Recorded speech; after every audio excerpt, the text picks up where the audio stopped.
Hey guys, welcome back to At Home Macon. Today we're sitting down with Brent with 7th Street Salvage. Now 7th Street is down here in downtown. It's a staple down here. They've been here since 2017. It's an amazing place. You'll find anywhere from antique doors, gifts, arts and crafts, all amazing candles. And today we really do get to sit down with them and deep dive into what 7th Street begun as, where it is now, and how they affect the Macon community and how supportive they have been over the last 3 to 4 years. So with that being said, sit back and enjoy this episode of At Home Macon with Brent from 7th Street Salvage. Well, Carter actually pressed the record button a little while ago. Oh, nice. So very cool. If you want to take this moment, thank you so much for having us today. I greatly appreciate it. Absolutely. If you want to look at the camera or look at Carter and just introduce yourself, who you are, where we're at, that kind of thing. Yeah. My name is Brent Meyer. My wife, Catherine, and I own 7th Street Salvage here in downtown Macon, Georgia. Fantastic. Well, Brent, thank you so much for having us today. I know it was super short notice and I was kind of late. I do apologize. But thank you so much for having us today. Yeah, no, I appreciate you coming by. Absolutely. And I wish it was a little bit more sunny outside so we can enjoy the sunshine coming through. But we do have this awesome logo in the background. So I'm super excited about this setup. But for those people in the Macon community who may not, very few people, who may not be familiar with 7th Street Salvage, can you just give us a quick rundown of what 7th Street Salvage is? Yeah, I mean, my wife and I started 7th Street in really 2017, but we didn't open our doors until June of 2018. We started out as an architectural salvage company. We did it part-time, open every other weekend. And in that capacity, we sold things like doors and windows and mantles, things that came out of old houses.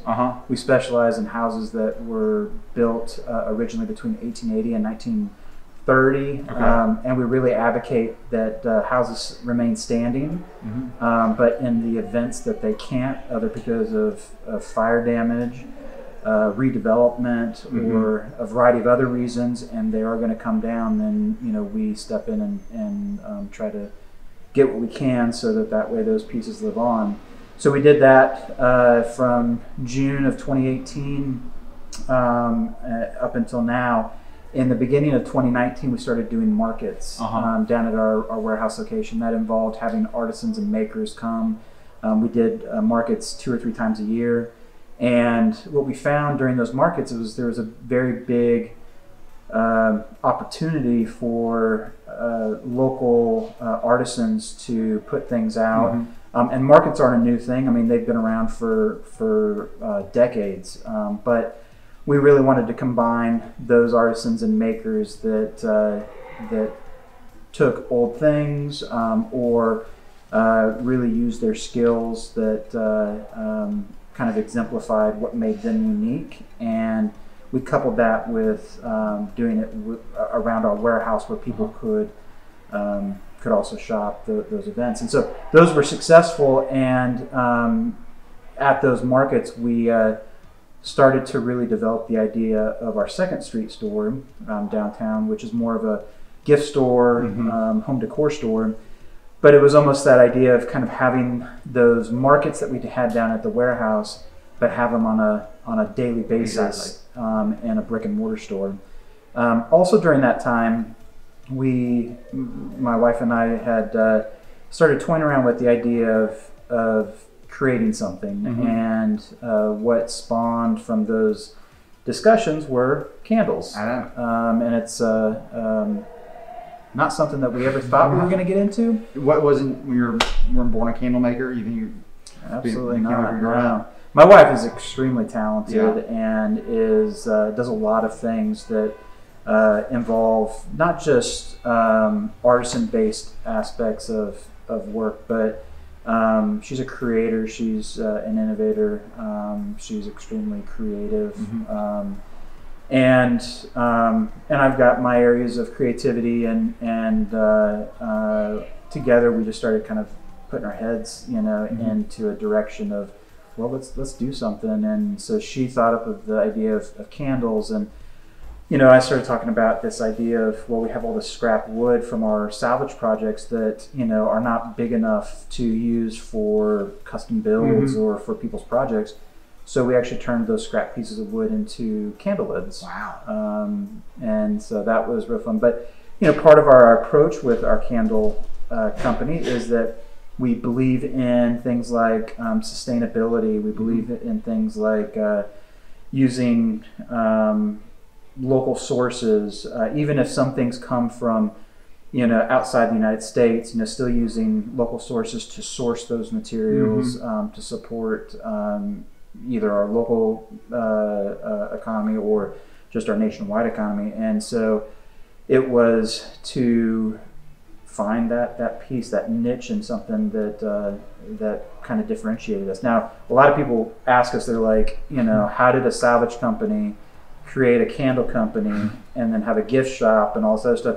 And it was very organic. It was one of these things that, my wife and I, we just started to play around with some different ideas. And, by the time we get to the place where we're like, okay, we're going to go ahead and roll this out, she and I have been thinking about it for, 6 months, 8 months. I mean, even right now, my wife and I, we've got about 10 ideas in the back of our head that are always playing. And if the opportunity presents itself, then, we may take the leap. But we're also really purposeful with kind of our expansions. And so that's kind of the general gist of some of our progressions. Throughout that process too, we also started to delve more into our custom wood shop. We'd always done, from the very beginning, we'd always done things where we'd fix pieces up that we found maybe while we were out picking or salvaging, maybe building tables or building small pieces. But then we expanded on that, and now our biggest focus is on doors. We really do enjoy making custom-made doors, and at any one time we could have anywhere from a couple orders for custom doors all the way up to 7 to 10, 15, whatever it might be, for people that are building new houses, or maybe they've got an old house and they want to incorporate something into that that new space. Sometimes it's just they want to go ahead and have something, and even though we might have a lot of doors in stock that are antique, might not be the one that fits their style exactly, or their size, or what have you. So the next best thing is that we can go ahead and build it. So we use salvage reclaimed material, so it's a new door but with old materials, so it's got a lot of character. It's got a lot of spirit to them. That's absolutely incredible. It does sound like there's a lot of intention and passion behind the project. So everything you do, going back to a salvage company also doing candles and woodworking, everything's intentional. It's not like, oh, let's try this and throw it out. There's a lot of intention and planning behind it, and it sounds like that comes from a passion, like a passion of maintaining the character, not just I think closer to today's culture where it's use something fast, throw it away, it doesn't last very long time, but actually salvaging those materials and using them for what they are. So taking back to 2017 when 7th Street Salvage first started, how did the idea come about? How did y'all know this was a good idea? Well, at the time, it really came out of happen chance. The building that 7th Street is in now used to have another salvage company in that space for the one we're in now. Down at 7th, it was a place called the Second Chance. It had been around for a long time. The owner of that business was Kathy Smith, who owned Willingham Sash and Door Company, which is the oldest family-owned business in Macon. Wow. And his approach to salvage was different than ours, but there was definitely some similarities. I mean, he would go out, he would find items, he'd bring them into the warehouse, and if you liked to pick and go into a warehouse where things were just kind of stacked up and it was more of an adventure, which I love those types of those places. That was the type of place that he had. You might have to walk through some water puddles and some other things, but dig a little bit. It had a lot of character in there, and he had a true passion for old things. So anyway, in 2017, I would go down there occasionally. Second Chance was not open on a regular basis, but I was friends with the owner, which was his son, because Kathy had passed away. And my wife and I, we were redoing an 1870s house here in Macon that we were going to be moving into. And so I'd go down to that warehouse and purchase items that we could go ahead and integrate back into the house. And Long story short, Brian one day said, "Hey, get whatever you feel like you're going to need because I think I'm going to be selling the building." And at that time, I was like, "Oh, okay, well, I'll definitely do that." And I made some kind of offhand, flippant, remark like, "Oh man, this would be so cool to do for a living." And I just left it at that, and he left it at that, and it really was not an on it or I don't know what the word is. It wasn't something that I did volitionally. Yeah. It was just a flippant comment, like I said. And I was working full time at Mercer, and we just went on with our life. And 2 weeks later, he calls me and he said, "Hey, how serious were you about wanting to do something like this?" And I told him, I was like, "Not really. Like, I mean, I got a job. I enjoy what I do." And he ended up saying, "Well, there's somebody that wants to buy it, but they're not, from Macon, and I'd really love to see this thing stay, with somebody here in Macon." And the other individual was just going to use it as a storage facility for between Atlanta and Savannah. And he's like, "I really would love somebody that had a passion for old things." And I was like, "Okay, well, tell me what you're thinking." But I even at that moment was like, "Yeah, there's no way that I'm going to do something like this." And he ended up telling me a price that he wanted to sell the building and the contents for. And I looked at my wife, and we both made the decision. It made sense. Yeah, and we said, "Yeah, we're going to do it. We're going to take that leap," and we did. And so from 2017 that was February of 2017 to June of 2018, when we opened the doors for the first time, we spent that year and 4 months, 3 months, whatever it was. We essentially cleaned out the whole building. We threw out probably a third of everything that was in there because it was either damaged or not salvageable. We had to, part of the roof had collapsed on the building. We had to fix that. We had to organize, and my wife and I, we approached this in a very, in our mind, a very simple approach. We had been to a lot of salvage companies around the country. So you're familiar with what they look like? Yeah, absolutely. Yeah, because even before we were redoing the old house, we always loved old things, old furniture, old pieces. And anytime that we would go to a salvage place, we felt that there were things that made them incredible places to be. And then there were things that made them a little bit more difficult to shop. And the things that made them difficult to shop were things like, there wasn't great lighting, or things weren't very well organized, or things were extremely dirty. And it's the nature of our business is that when we're dealing with old stuff like this and salvaging, like, you don't have the time all the time to clean things up or organize them or whatever. But we made a commitment to say, you know what, we're going to do those 3 things, and we're going to try to do them as well as we can. And so that's what we did, and that kind of is what set us apart from a lot of the salvage companies. People came in, flashlights in hand, thinking that's what they were going to need to do, and they didn't need to do that. Or, they would come in, they'd be like, "Hey, do you know your inventory real well?" And I'd said, "Yeah." And they said, "Well, can you tell me where I might find XYZ, even if it's in a few different places?" I said, "No, you only have to go to this one place. It's all right there." And, again, that's what set us apart. So, so in June of 2018, we opened our doors. And between 2017 and 2018, that's really when we established ourselves on social media. Before we even opened those doors, we were gaining followers on Instagram and Facebook. We were putting out teaser pics. We were also, during that time, we were taking down houses and barns and things like that, so we could go ahead and bring in more inventory.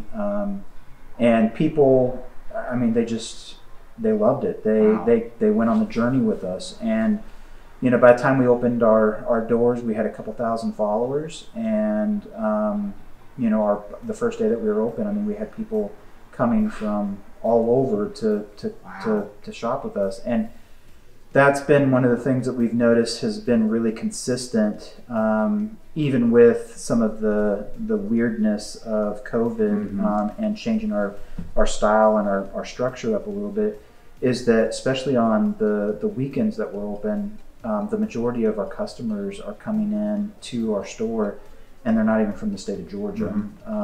We bring in a lot of destination traffic. We bring in, people purposefully, stop in Macon on their way to places because they want to come visit our warehouse or visit our Second Street store, and we're extremely humbled by things like that. Like that's an amazing compliment right there. And we definitely take it to heart, because I think that we would not be anywhere without our customers, without our supporters, without our fans, and even saying something like our fans, like Catherine and I, would kind of cringe a little bit because we're not the types of people that like to be in the spotlight. Yeah. We just kind of do our thing, and we're really appreciative and again humbled that people want to do it with us. So I think that's been one of the biggest takeaways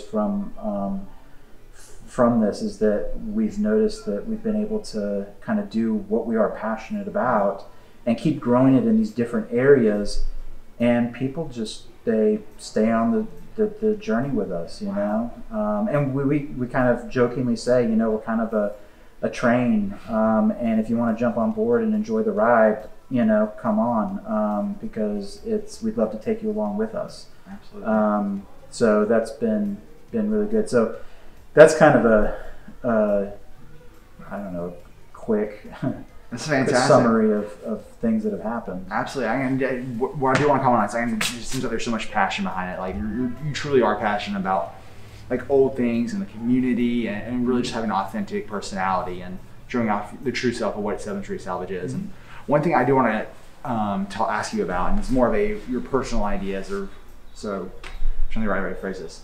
Old stuff, whether it's old doors from an 1870s house or a fireplace or doorknobs or whatever it is. What about those things is so cool to you? Why does your brain go, man, I like that? Yeah, so I don't want to get like super existential, I mean, I will, but I think that the thing that is really neat is that we have a saying that we say around here, and that's old things have soul. And that's what we feel. I mean, we feel like every piece that we come in contact with has a soul, and has a story to tell. And the thing that really pains us is that when we see development happen, or when we see demolition happen, and there's not that opportunity to save some of those pieces, it's and we're not on some crusade or anything like that, but I think that it is definitely one of those things where I just look at it and it's kind of sad, to see something in a dumpster, or see something headed to the dump that doesn't get the opportunity to live on, another life. And so some of the pieces, well, all of the pieces that we bring into our warehouse, I mean, people get that opportunity to buy them. And then what's great, and I even got a text message this morning from one of our customers, and this is something that happens almost on a daily basis, but I got a text message, and she had bought she had asked for a metal base for a sink that she had.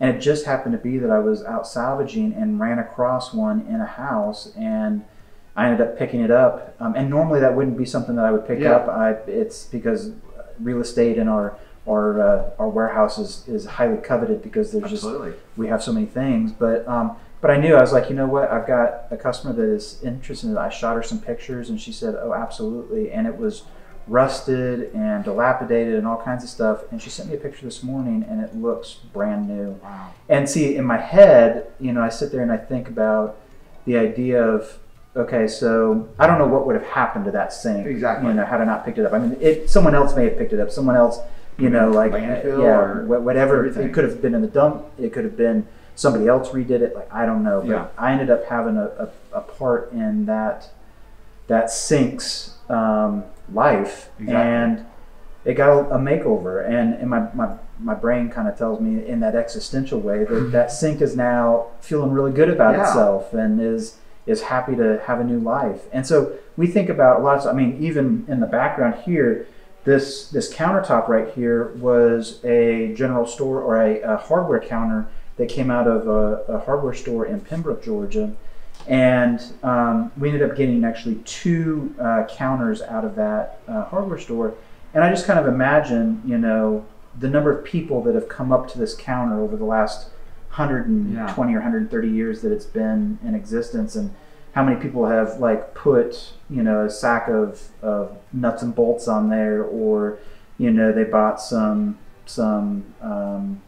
yarn or whatever it might be, and the number of just souls that have had the experience of doing stuff like this. Or the building that we're in, you know, was a building that was built in 1916 and was originally a gas station. And this whole space was a gas station? Mm-hmm. This was a gas station, and it was a gas station from about 1916 to 1941-ish, and it was 4 different gas stations between those years.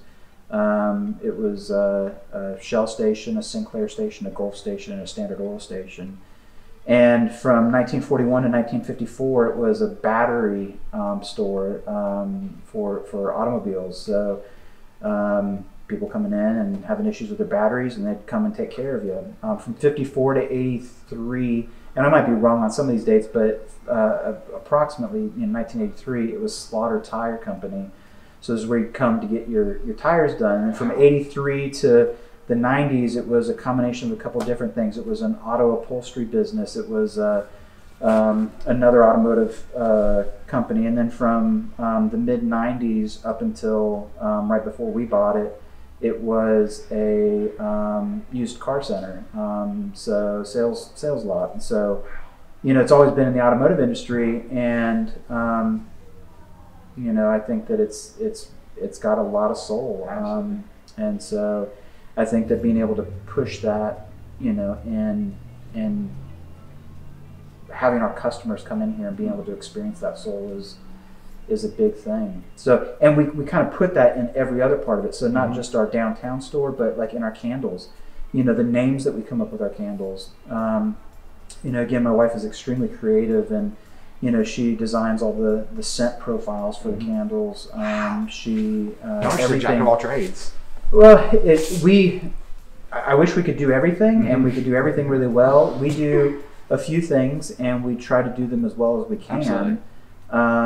And, you know, and it's not just us. I mean, we've got good people around us. We've got, you know, staff members that and employees that, you know, work their tails off to, you know, keep us going strong. So, I mean, it's definitely not just Catherine and I. I mean, it's real easy to say, oh, well, we do this and we do this and we do this, but, you know, it's physically impossible for it just to be the two of us. And so we're very appreciative of the dedication and the work that our employees do. And, you know, they seem to have a big passion for it too. And I mean, you know, a good example of this is that we've had one of our employees now, I mean, he started with us as a college student, you know, and he had zero probably desire to get into the salvage business. And now he's our warehouse supervisor, and he manages our salvage inventory, and he goes on salvage jobs and picks, and he is able to go into a house and now identify things that, one, he would never be able to identify prior to this job, but the other thing is he understands where the value is, and not just monetary value, but not just that extrinsic value, but that intrinsic value as well. You know, this is an old piece. And so one of my favorite stories is that, and this kind of talks a little bit more to the soul, is down at our salvage warehouse, I've got this piece of wood that sits up by the register. We were asked to go out to a salvage job in Monticello, Georgia. It was a beautiful home. It was a home that was originally built in the 1820s. And in the 1890s, they did a Victorian update. And the owners of the house said, hey, would you be willing to come out and salvage all the Victorian stuff out of the house, because we want to take it back to the 1820s farmhouse? And I said, well, this is a perfect blend of both worlds. It allows us to salvage and pull things out of a house while the house still gets to remain standing and live its life. And they really wanted to go back to that primitive 1820s farmhouse. And so one of the pieces that we pulled out of that house, and we got stained glass windows and doors, we got, you know, other types of doors, big pocket doors, plinth block, which is decorative pieces of wood at the bottom of door casings, or rosettes, which are at the top part of the door casings, and a variety of other things. One of the things that we got was a newel post, which is the big post at the bottom of the staircase. And so at the bottom of this newel post, it's 6x6, and we used that newel post for a custom build round table. We used it as the pedestal. Well, we had to trim a little bit off the bottom to make it the height that we needed it to.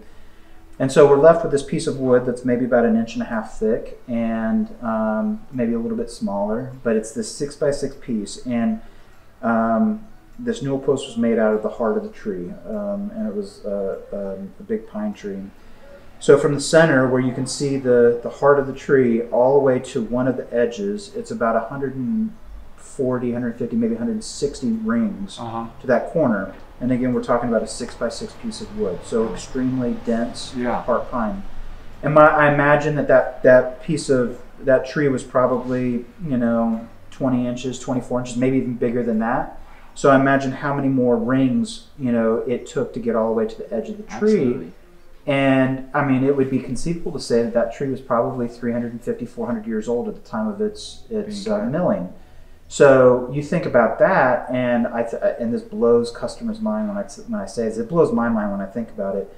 I take that piece of wood out, I point to the heart, and I say, so if this tree was about 350 years old when it was milled in the 1880s, then that means that heart was essentially born in the late 1400s, early 1500s.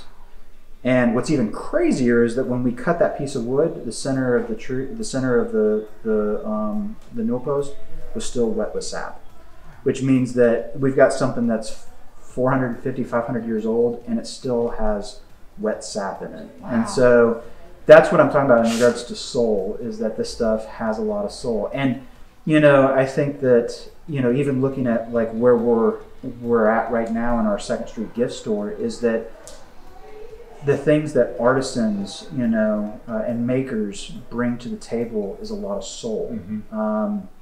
And everything's got a story, and that's actually probably our motto, is everything has a story. Whether it be in our salvage area, whether it be with our candles, whether it be with our gift store, whether it be with our wood shop, every single piece that crosses our threshold and then moves out to one of our customers carries a story. And we're just really proud and again humbled that we get to be a part of that story. Even if, like for that newel post, its life has been 500 years, and our part of that story is going to be really, really small, but it's still a really great thing. Another life.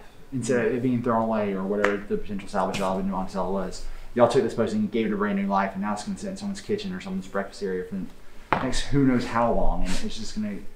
That is absolutely incredible. Yeah.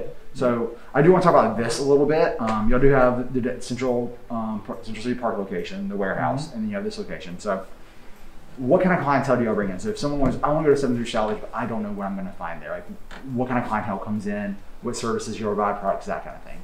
Okay, so our clientele at both locations, there's a lot of crossover. People love both of these things. They love our brand, so we try to go ahead and enmesh things at both locations that that tie everything together, because it can be a little strange where somebody says, "Wait, you're a salvage company, but you're also a candle company," and wait a second, you've got a gift store. So like we try to blend those things together. But down at our salvage warehouse, a lot of our customers are going to be, I'd say, I'm making the statistic up, but maybe like 90% of our customers include people that are working on home projects, makers or artisans that are looking for funky pieces that they can turn into like an art installation, or they can paint on them, or they can do a variety of things. It's people building new houses. They want to have they're building a new house because that's what they've chosen to do. But they want to integrate old pieces. Exactly. They want their new house to have some old soul, and they want to be able to tell a story. And that's and our customers love when I or Catherine or any of our crew members are able to say, "Hey, this piece right here we pulled out of such and such house or such and such city, and it came out of this type of building." Like, I mean, they love to have that story. So our customers down there are really those individuals, again, makers and artisans. They're building a house, they're renovating an old house, they're looking for replacement parts. Like a lot of our people come in, and the locks that are indoors, they're called Mortise Locks, and I've got, probably, I don't know how many hundreds of them. And so someone's mortise lock in their house breaks, they come down, they bring in the one that they've got. We've got one that can replace it, and it's not necessarily something, you can't go to some of the big box stores and find these things. So, the big box stores are really valuable for certain things, but when it comes to old houses, if you're wanting something that's genuine and something that has that history, then that's where you're going to go. So here at our 2nd Street store, it's not because we don't have the salvage pieces. People aren't coming in here looking for those aspects, but we really love giving people an experience when they come in here, as well as the warehouse. But they come in here, they find gift items, home decor items. So for anybody that hasn't been to our 2nd Street store, it's 2 levels. It's about 4,000 square feet. And the top level has 25 to 30 makers and artisans that are from Central Georgia. We've got a couple people that are from Atlanta that come down here that have spaces. And then our downstairs area is 7th Street items, whether it's items that we make or that we've curated from makers and artisans from all over the country. And that could range from anything from home decor and gift items to specialty food items. We're definitely not a grocer, so we don't get into a lot of perishable stuff, but jams and jellies and spice mixes and biscuit mix. I mean, things that are just, you can't find if you go down to a local grocery store, or one of the grocery chains. This is going to be something that we like to have something a little bit different. If you want to come in here and have us put a gift basket together for you for a party or an event, we can do that. Get some of our candles, put it in with some of our other items, and we can do that for folks. We're real close.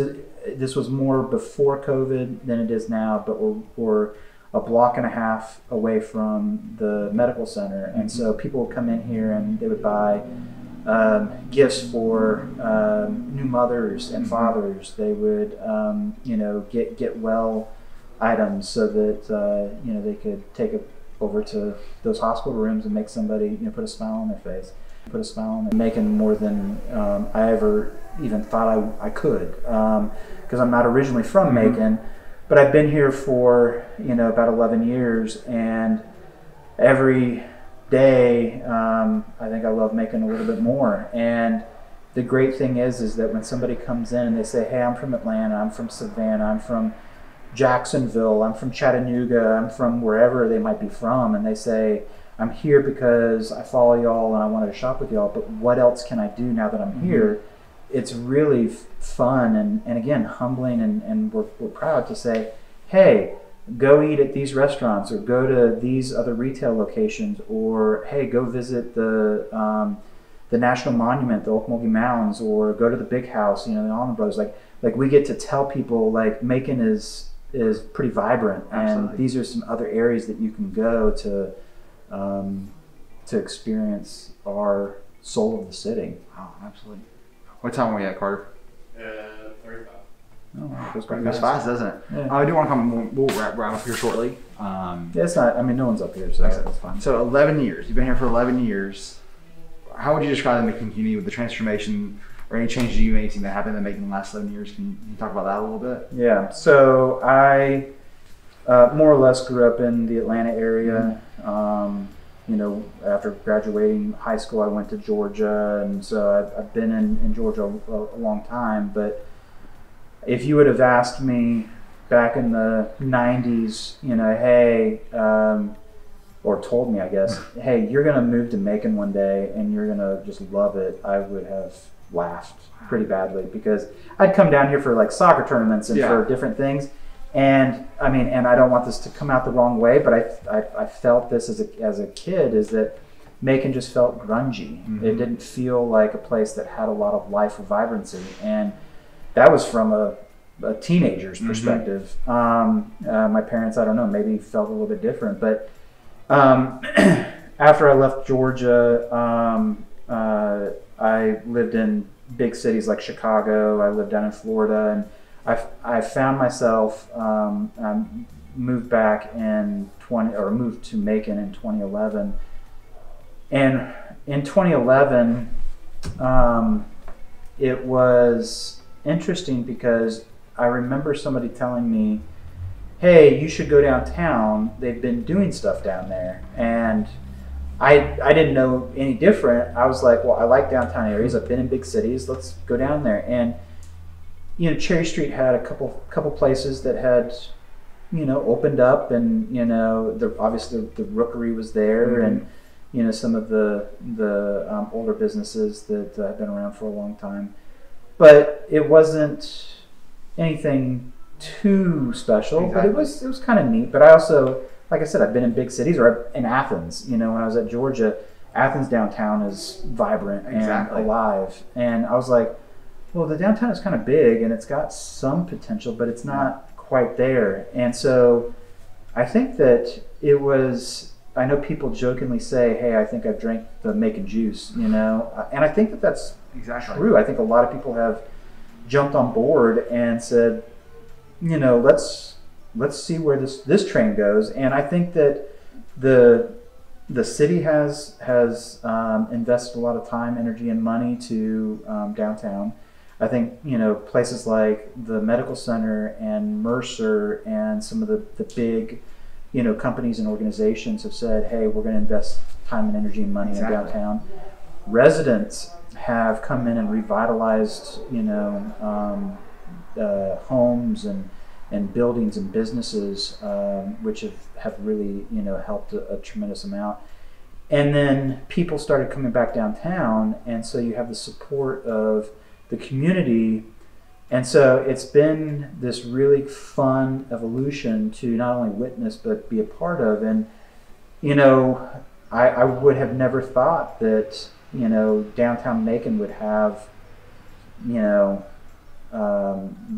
restaurants that they have, mm-hmm. or retail businesses, or a brewery, let alone 4 breweries. There's so many now. You know, like, I mean, I think that there's so many different things that, you know, downtown Macon has become. Exactly. That is not what I would have thought back in the 90s. It's pretty interesting that you say that, because it's a common thing that we're seeing over the course of talking with people. Mm-hmm. I mean, talking with Brad from Society Garden when he yeah. lived on Cherry Street back in the day, or Chrissy when she first opened up Parrish. I mean, them talking about it really was just Cherry Street where things were, and there wasn't much here at the very beginning. Yeah. And just seeing the Macon community, just talking about all the breweries that popped up in the last 10 years. Yeah. It's absolutely incredible.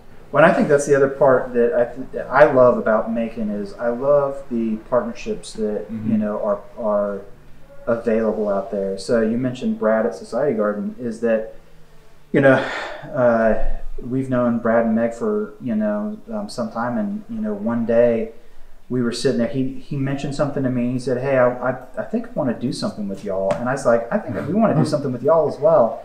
And we weren't really sure what that would look like. You know, we just knew we wanted to do, you know, partner up on something. And once we put all of our heads together, it was like, hey, see that stage that you got over there?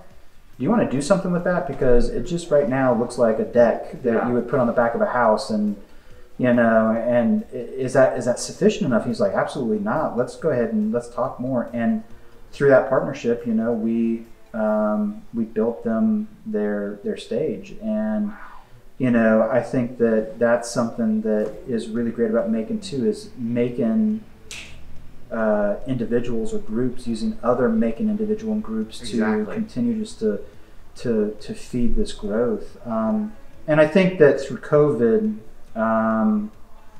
that it's some of that has changed a little bit, because of course our society, our world, everything has changed.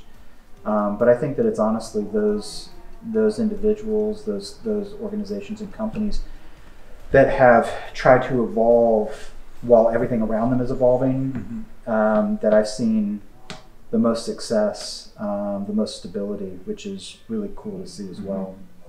Absolutely, that's absolutely right. And again, Carter can attest to this too, is talking with everybody. It's how niche and small the community actually is, mm-hmm. how everyone knows each other. One of my favorite examples I go to is Kelly at Willow Cottage Weddings. Like one of her first wedding ceremonies was at Parish because they had nowhere else to go. And Chrissy let them come in, or your relationship with Brad, or all the things going on with Caitlin and Fall on Brewing and Just Happened, all that kind of stuff. So it's amazing to see how intricate and intertwined the Macon community actually is. No, it's fun. I enjoy it. I would love to just reiterate that we are so appreciative of our customers, of the community. I mean, I would not be sitting here talking with you right now if our customers and the people that support us didn't support us. Because I mean, if they didn't, then I'd be doing something else in life, I guess, by now. But with all of the world's stress during COVID, it's really great that our community rallied to take care of us and a lot of the other businesses, not just in downtown but in all Macon Middle. Exactly, and that's something we were talking about a little bit beforehand. Is I made a comment about a year ago when COVID first hit. Like it seemed like social media wise, what I saw is y'all made a pretty big pivot, and it seemed to prove out successful. And I mean, just for online orders, like the support from online orders. Can you talk about that a little bit? Yeah. So when a year ago, when the world got the news and said, "Hey, there's this this illness out there that no one really knows too much about, but we know that it's contagious. We know that it's got some pretty serious impacts." Catherine and I stood back and we were like, "Okay, we're going to have to do something because it looks like the world's about to change pretty significantly." Some of the things that we decided to do right off the bat is we said, "All right, I think we need to go ahead and just shut our doors for a temporary period of time until the world figures out some more information." But by closing our doors, we had to say, okay, well, we can't just stop working. We need money. We need to be able to survive. We need to be able to pay our employees. We need to be able to pay our bills.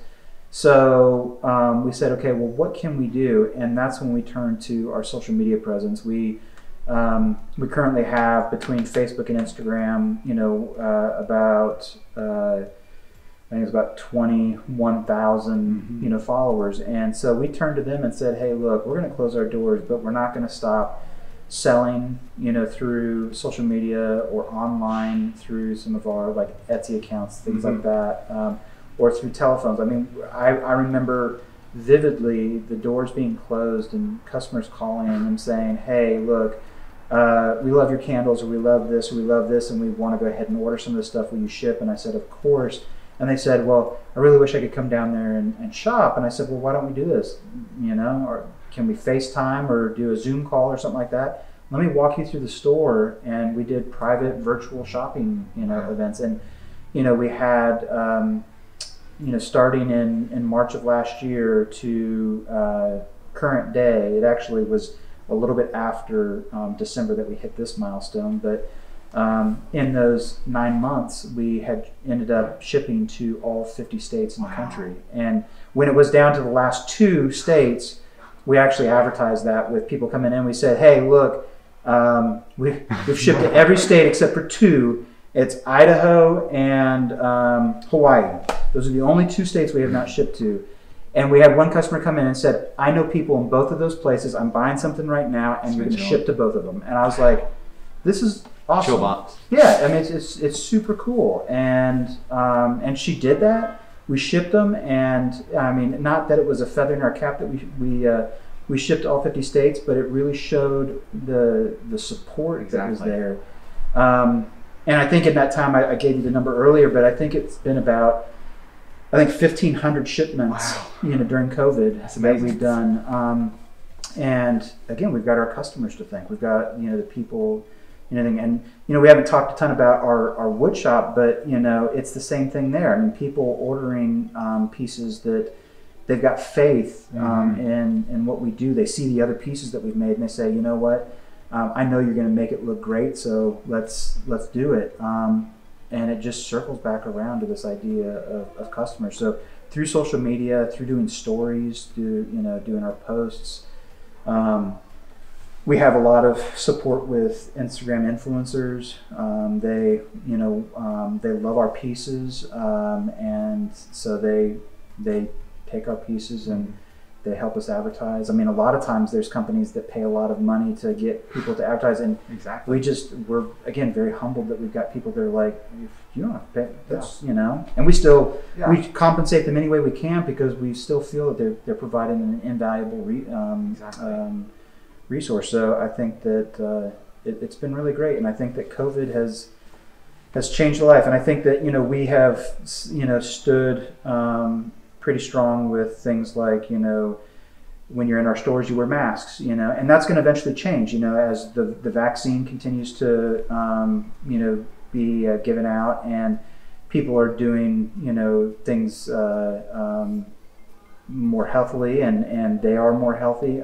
We're going to get to a place where masks are not going to be needed anymore. But I think that it's been one of those things that we've tried to be on the front of things versus more proactive versus reactive, which has been a big strength for this whole process for us. Absolutely, that's absolutely incredible. I think we're probably rolling up on 50 minutes. Yeah. Wow, a lot longer than I thought we were going to go. Yeah. Hey, enjoy the conversation. So, like I said earlier, this is your plug. There's no time limit. I want you to look at the camera or Carter, whichever one you're more comfortable with. Some people are weird about it. And I'll look at you, but I can't see you. Yeah, that's fine. Just tell them where they can find you. If they want to come out and shop you, where can they find you? Everywhere. Yeah. So we've got two physical locations, brick and mortar locations. We're located at 230 7th Street, which is pretty much at the corner of Walnut and 7th in the industrial district of Macon near Central City Park. That architectural salvage warehouse is about a 10,000 square foot building filled with doors, mantles, windows, spindles, pretty much anything you can think of that comes off of an old house will be there. Also in that building is our custom wood shop. It is a fully custom wood shop. We build primarily things like doors and furniture items, and we use reclaimed salvage materials with most all of our jobs. Our other location is located at 592 2nd Street. It's in the heart of downtown, on the corner of Plum and 2nd, and that location is an old gas station. It's 2 stories. The first floor has got 7th Street made items, as well as curated items from makers and artisans from around the country. And then our second floor has about 25 local makers and artisans, primarily from Central Georgia and a few individuals from up in Atlanta. And also in this location is where we make all of our candles. And that candle production is on full display, along with our smelling and sight showroom, where you can come in and sample all of our candles in person. Well, fantastic. Well, thank you so much, Brent, for sending that. I know it's short notice, but I really, really appreciate it. So. Yeah, no, I appreciate it as well.